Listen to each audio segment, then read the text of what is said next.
Welcome to Winning with Contracts. Before we get started on today's lesson, let me tell you a little story. When I was in law school, I lived with a close friend of mine named Rich. We had known each other since middle school, and we roomed together when I was in law school. After living together in an apartment for a while, we decided to buy a townhouse. Now, I know you don't think I can make this relevant, but I promise you that I can. So we moved into this townhouse that we had purchased, and we decided to fix out the basement. Now, Rich said that, look, we're not going to be roommates forever. One of us is probably going to get married at some point, and so one of us is going to want to buy the other one out. So why don't we draw up a simple contract to figure out how that's going to be done? Now remember, I was the one in law school, and I said, no, are you kidding? We've been friends forever. We'll work it out. Everything will be fine. But he insisted. So, being the one trained to be a lawyer, I drew up the contract. Well, it turns out that he wound up getting engaged, and he did want to buy the townhouse. And so we followed the terms of the contract. We wound up getting an appraiser, and the appraisal came back a little bit lower than he figured it would be. But you know what? He didn't have any room to gripe because we followed the contract. We figured out exactly how it was going to go. We divided the money the way the contract said, and we're still friends to this day. And as I look back on that, I realize that he was right. If we didn't have that contract, I'm sure we would have worked out a solution. Nobody was going to go to court over it. But one of us would have felt taken advantage of.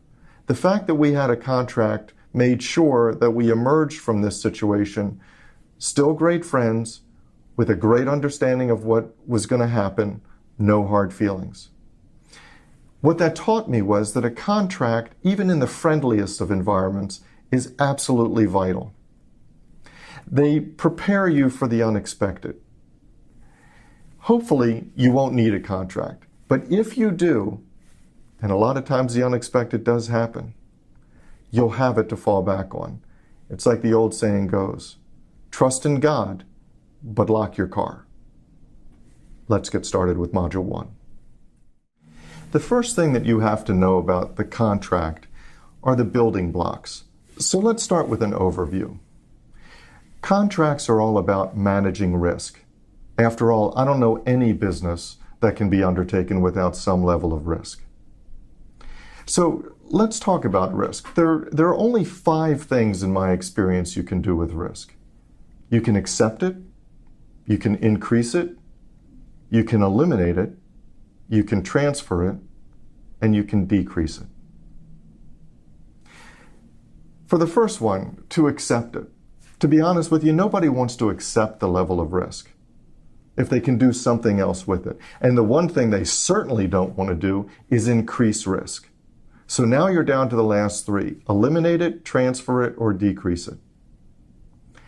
As I said at the outset, I don't know of any business undertaking that you can initiate without some level of risk. And so that effectively eliminates the option of eliminating risk. So you're down to 2 things, transferring it and decreasing it. The best contracts that you can write do both. When I say transfer it, that means that the risk is taken off of you and put somewhere else. Maybe that somewhere else is an insurance company.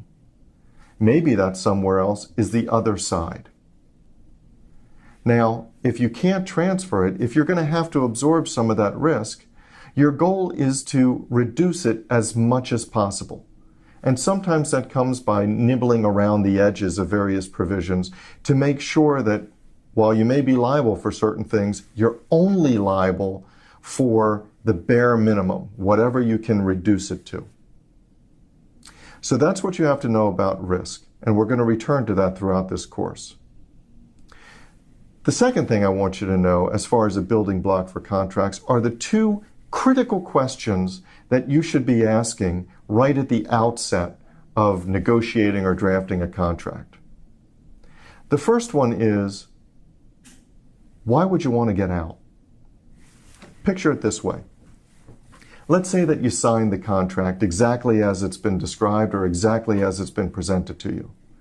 Imagine that you call your lawyer 6 months after signing the contract, 6 months into the project, whatever it happens to be. And the sole purpose of your call is to ask, hey, can you just get me out of this contract? How can I get out? Now ask yourself, why would you make that call? Tell yourself the story and actually write down the answers. So let me give you an example. Let's say that you have a construction contract and you're an electrical contractor and you're supposed to do all the electrical work and there's a rigorous schedule. But the owner has agreed to provide all of the light fixtures. Well, if you're going to be penalized for being late, one of the reasons you're going to want to get out of this contract entirely is if the owner messes up on delivering the light fixtures. In other words, you wouldn't want somebody else's problem or mistake to result in extra liability for you. So that would be one of the things you'd write down. I want to get out, or I want to protect myself if the owner's late on the light fixtures or orders the wrong ones. Another example is this, and I get calls for this all the time. Client wants to enter into a contract for voice over IP, internet, phones, all of these services. Typically, those contracts are long-term, 5 years. And so I would always ask my clients, if they actually called me before signing them, why would you want to get out? And the client would tell me, well, we'd want to get out if the service has gone down, or if we can't add lines, or if we can't increase our bandwidth, or we find that it's not handling the kind of communications we want. Whatever it happens to be. The client, once they think about that, they start telling the story of the nightmare scenarios that should enable them to terminate the contract. Those are the things you have to write down. And not just little bullet points. You've got to actually think about the story behind the answer to that question, and then build it into the termination clause, which we'll get to later on in this course.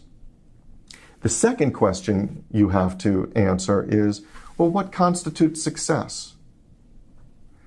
Maybe it's the project is delivered on time, under budget.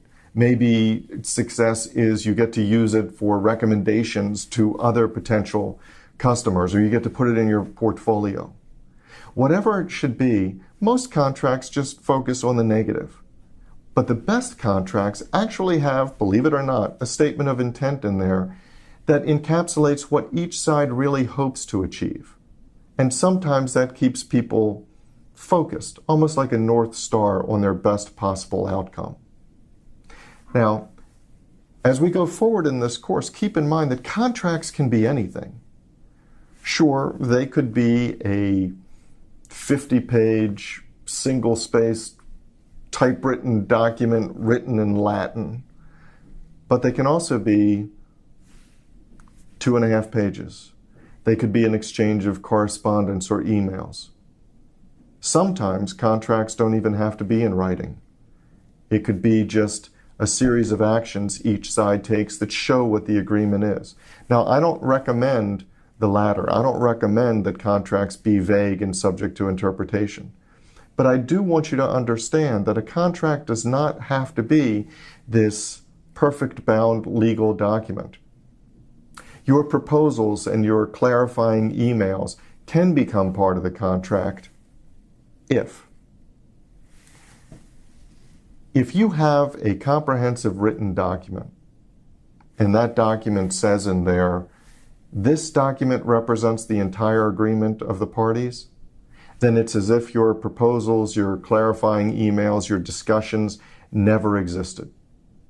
But if you don't have a formal written contract, then your proposals, the emails, all of the discussions, well, they may be needed for a judge or for a neutral third party to come to an understanding of what the actual agreement is. Your goal, of course, is to make the contract not complicated, not filled with impenetrable legalese, but definite enough so that there's no question about what the sides meant. Now, the third possibility about your emails and clarifying correspondence and proposals is in your formal contract, both sides can absolutely acknowledge that these bids, these proposals, these clarifying emails are part of the actual agreement. If you do that, then they are, because the contract is exactly what the parties say it is. Now, you should keep in mind that most states follow what is known as the objective rule of contracts. The objective rule of contracts limits the document to what's known as the four corners. If a neutral third party can actually understand and interpret what's in that document, it doesn't matter what you think it said. It doesn't matter what either side kind of meant for it to say. What matters is what the document actually says. And so you want to be very clear, because your emails, your correspondence, they won't ever come into evidence. They won't ever be used for interpretation unless the judge or the neutral third party sees that there's an ambiguity, that the written contract is vague.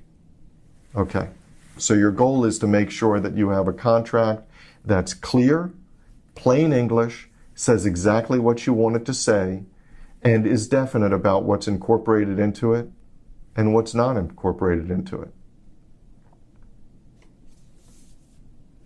Now, understand that the best contracts are clear. A lot of people think that the best contracts have a lot of complex legal wording in it, but it's not. The best contracts don't need an attorney to interpret it because the meaning is clear, it's understandable, and they work to achieve a reasonable result even in difficult or unexpected circumstances. They take the guesswork out of what happens in the event of a breach, and they allow you to sleep at night. Okay. Those are the building blocks to a great contract. So what's next? In the next module, I'm going to teach you the terms that you absolutely have to include in any contract. Also, I wanted to tell you one thing, and that is about a bonus gift, just for going through this course. If you go to my website, which is www.wagenheim, wagonheim.com, you can download something I've written called the Business Owner's Pocket Guide. And it answers a lot of basic and key questions that business owners may have. You can find it at www.wagenheim.com/the Business Owner's Pocket Guide. I'll see you next time.